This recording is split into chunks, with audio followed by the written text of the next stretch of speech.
money. It's a gas.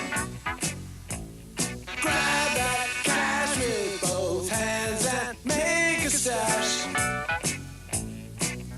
You got caviar for star daydream. Think about me, a football team.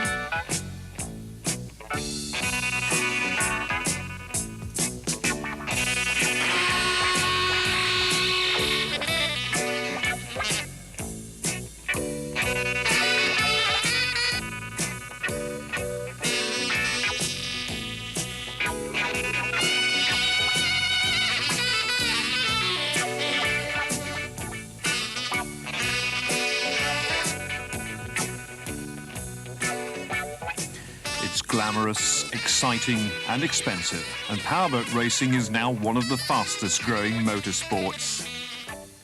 Perhaps it's strange that the wealthy risking their lives against the elements attract an audience from all walks of life, from pop stars to the man in the street.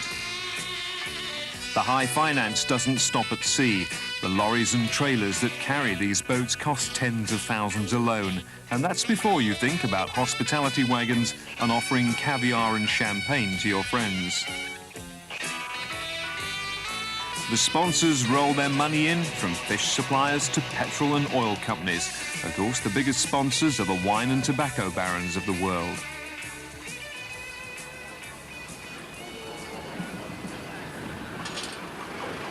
Reporter is raced by the previous world champion Steve Curtis and is sponsored by an Italian clothes firm. It's a nice thought that the Italians, with their taste for style, bring their money to England, for this Cougar catamaran was designed and built in Hamble. The lair of the Cougar is the birthplace of some of the finest machines on water today, a factory so vast that even 38-foot boats look like toys in a toy shop. Cougar Marine was formed in 1969 and is now world famous for its design, development and production of high-performance craft. The man that's responsible for building such a reputation can often be found working on the factory floor. Clive Curtis is chairman of Cougar, an ex-racing man himself. Some boats here are built purely for pleasure, but Cougar's main aim is to build faster and faster hulls, whilst at the same time keeping safety in mind.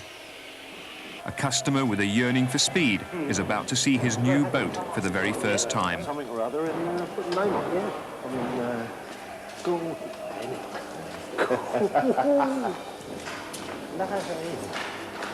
That does look something else, doesn't it?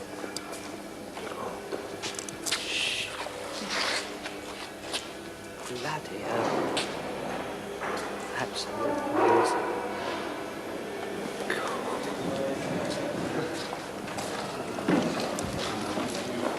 It's absolutely perfect. Absolutely in. Brilliant. That is good. Fantastic. Absolutely amazing. Banding. That is outrageous.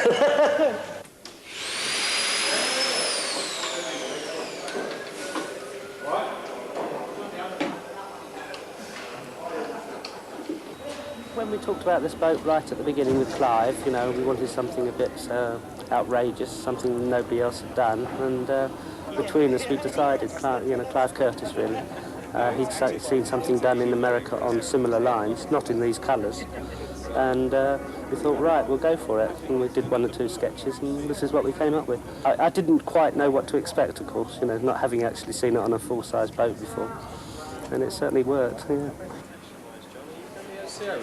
It's hard to get the feeling of a boat inside a warehouse, but it's worth a try anyway. At this stage, the control panel is still in another part of the factory. Okay then, Pete? Yep, plenty of toys to play with. Good enough. Good. They keep you busy. They're a repeat of some of these. Yeah, that's right. So if it is rough, we can keep an eye on the temperatures over here. That was coming on. That's where we want to see it. And then trim it out. Just tickling there. Flat out. Flat out. Yeah. With engines like these, 90 miles an hour isn't just a dream. These twin 620 horsepower turbo Sabre diesels pushed the boat on to win 5 out of 5 races around the UK. The next race on the calendar, London to Brighton, was one of the most unpredictable events of the year. It's not only the sheer distance of 176 miles, but there's the added problem of the first stage being on the calm waters of the River Thames and the last leg of the race on open seas. With that thought on their minds, there was tension amongst the crews as they made their final preparations. So what's the tactics, boss? Well, we've got to be careful. I mean, this is double points. This is the 5th race. We've done all right up to now. We've bloody, won every one. But we've got to finish this one. Yeah, it's actually more important we finish than rather than if we can finish it as a 3rd. It's better than trying to bust our necks trying to get first and not finishing at all. It's not only the big boys that compete in this mammoth race. Some of these boats will be hard pushed to carry the amount of fuel they need. There is, though, a refuelling stage 77 miles away at the seaport of Ramsgate. Here we go.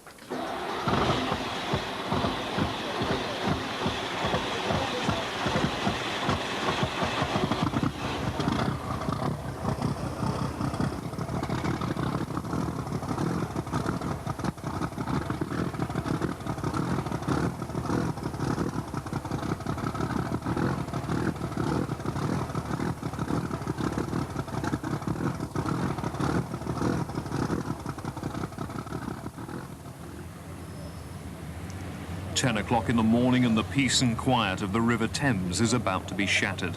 The majestic Tower Bridge is to be the start line, with a muster and a run-in from London Bridge. It'll be a tight squeeze between the pillars as drivers jostle for the lead positions. Flipin Eck driver, John Baker. Down the Thames is always a bit frenetic. There's so much lumps of wood and everything else. You don't know what you're going to meet. Flat as a pancake, obviously, so it's flat out, you can't do anything else. And the old cats, of course, running away from it. But once we got out to the open sea, we started overhauling them, fishing as we call it, as we catch them up.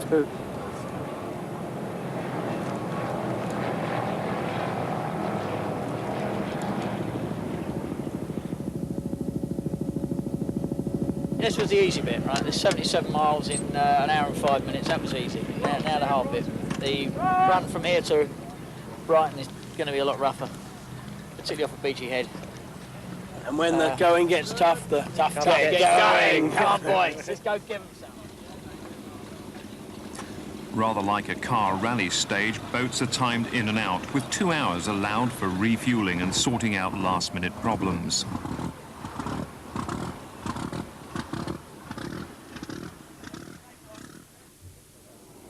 Flipin Eck is now in her element. With the cats going faster on flat water, John Baker is hoping for rough seas from Ramsgate to Brighton. The final leg of 99 miles proved to be perfect for the 38-foot monohull, with the sea rough enough to slow the competition down, but with just the right wave chop for them to keep on the power. Flipin Eck sped on to take the first position in Class 2 with only seconds to spare. Once again, the sweet smell of success. Total wins were now 6 out of 6. They only did 69.33 miles an hour. I think I managed about 30.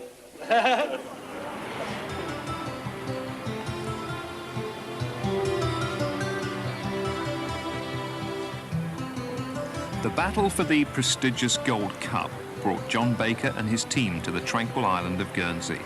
Although only 9 miles long and 5 miles wide, the island boasts its own government. There's a definite French flavour in the town of St. Peter Port, unspoilt cobbled streets, gourmet restaurants, and of course, tax-free shopping. As well as tourism, agriculture, horticulture and fishing still provide a large proportion of the island's income.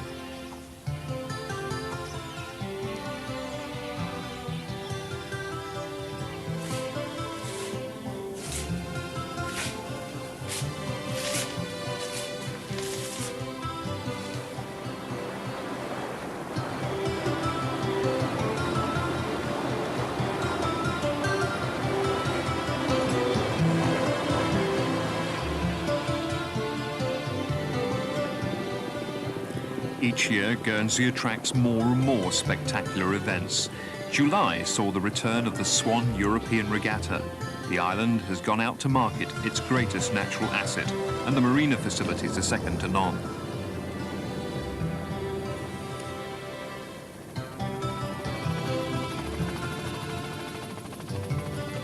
Guernsey first hosted a national powerboat week in 1984. Since then, the event has gone from strength to strength, and they now boast holding the largest and best offshore event in the world. Boat teams come for the atmosphere as well as the racing. The tented village offers a shopping mall, bar and disco, restaurant, and of course all the usual race facilities necessary to keep control of so many boats and drivers. For safety reasons, every bit of paperwork, which includes driving and radio licenses and certificates for the boat and engine, are checked before the start of the race. Then, and only after strict scrutineering, are the boats allowed into the water. The radio licenses.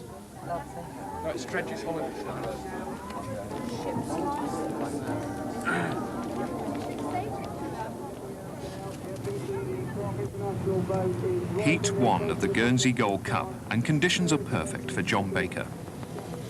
We had a brilliant start. We're running line abreast. We got in a good position, third boat out from the start boat, running alongside Clarkey and Frode. And flag went down and we all went off together. Unipark came alongside and it appeared as though they were going to cut us out, so we had to do a wave hop behind them to get clear water. And it was getting a bit rougher, and that was just coming into our element. Didn't screen the props at all. It was just right, perfect.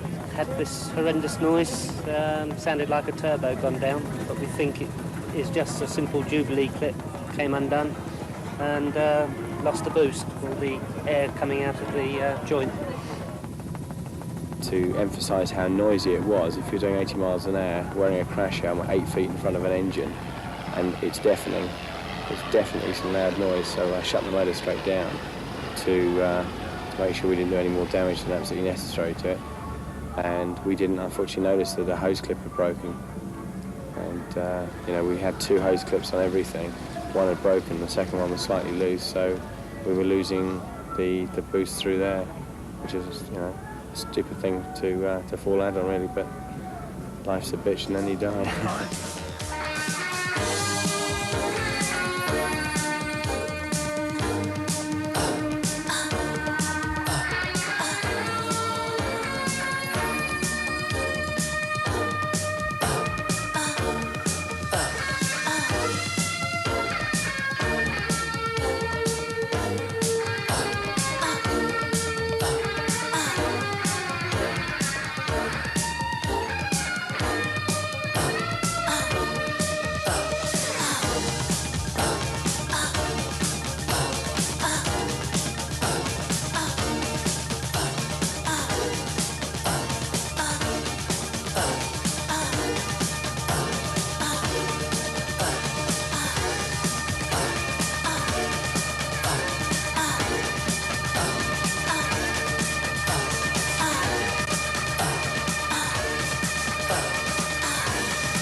So, with Flipin Eck out of the first heat, Follett took first in Class 1, and Unipark won in Class 2.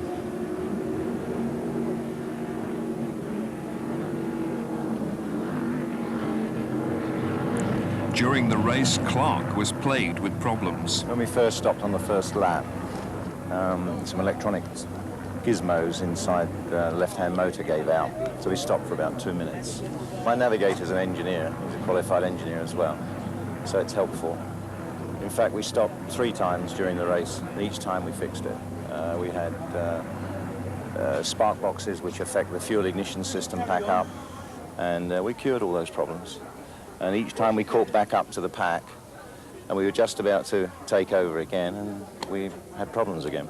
In fact, on the 4th and last problem, we were only 100 yards behind what would be then the winning boat, Follett's.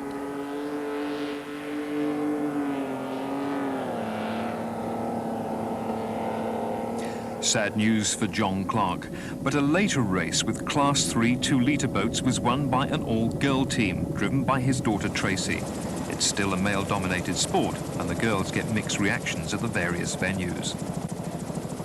We get sort of various responses, really. Some of them are genuinely quite shocked to see women in powerboat racing, and others are absolutely all for it. So, totally mixed response. About 5 years ago, I was on the wall watching a local powerboat race with my fiancé was racing at the time. Then there was a spare seat going in one of the local boats and offered me a lift, and that was it. I haven't come out of the boat since. I have got my own little 16-foot ring, and I've done local races over here. I have driven, and I've had lady navigators with me, so I do know what it's all about. I keep trying to get round him. A few years ago, I don't think I was prepared for a larger boat. I don't think I had the experience. But this is my 5th season in powerboat racing now, and I'm full of confidence and can't wait to go up to a larger class.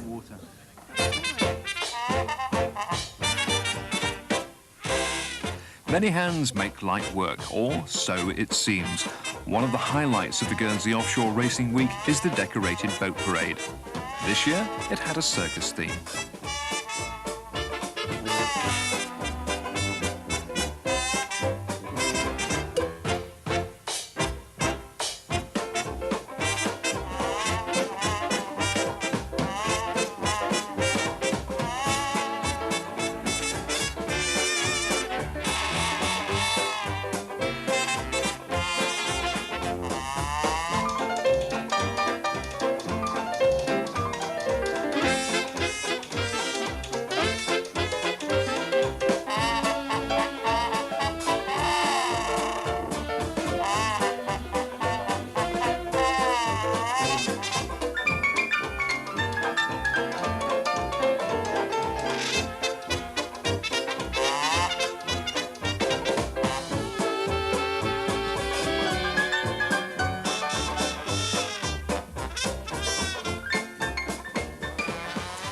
The celebrations ran on into the night as well, and the huge marquee was packed with the boat crews out for a good time.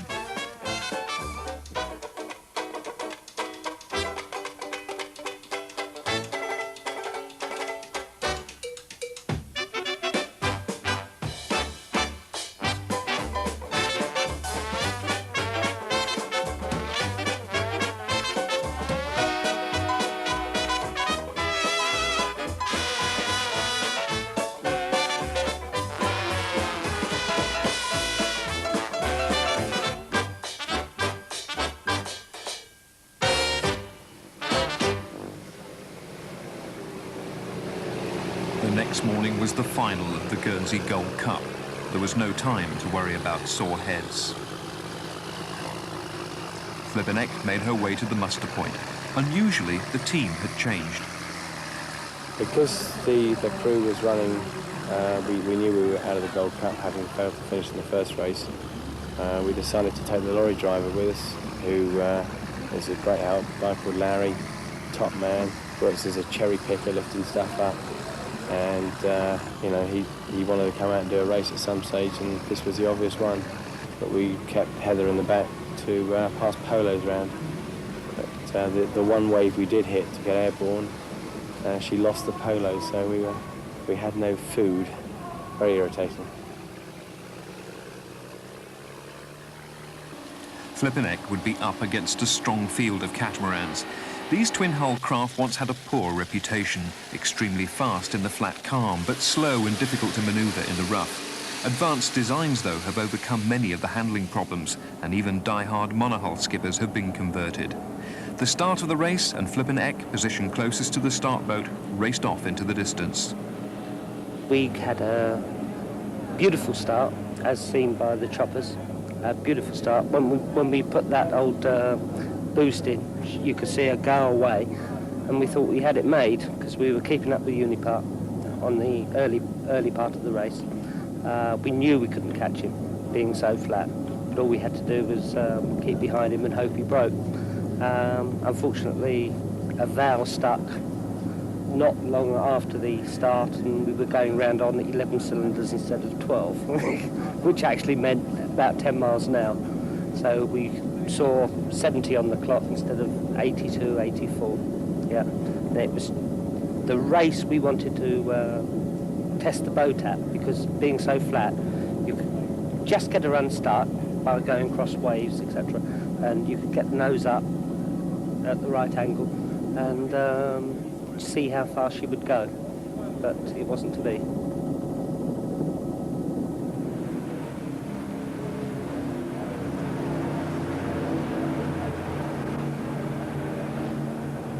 A second start was needed for the smaller classes of boats. It would be far too dangerous for these boats to try and battle their way through the wakes of the more powerful Class 1 and 2 machines.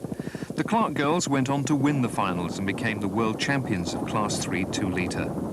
Amongst the pack, the local boys pushed themselves in familiar waters.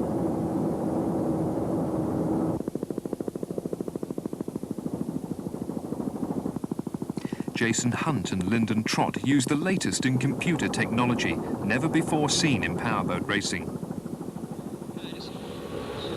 Further right, 5 degrees. That'll do.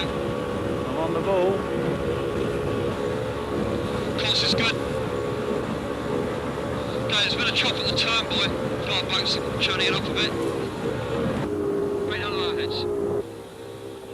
Meanwhile, back on land, from the comfort of an armchair, their every move is monitored by computer. The signal is sent out from the boat by radio. But only after the race can Jason and Lyndon analyse the accuracy of their driving and navigation skills. The performance of the engine, trim tabs and propeller are also checked.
JPS, averaging 71.3 miles per hour, held on to first place for Class 1. But at more than 10 miles an hour faster, Unipart flew across the line to take first in the smaller Class 2.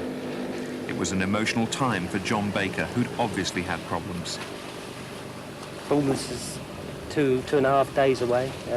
We couldn't see major problems by opening the hatches.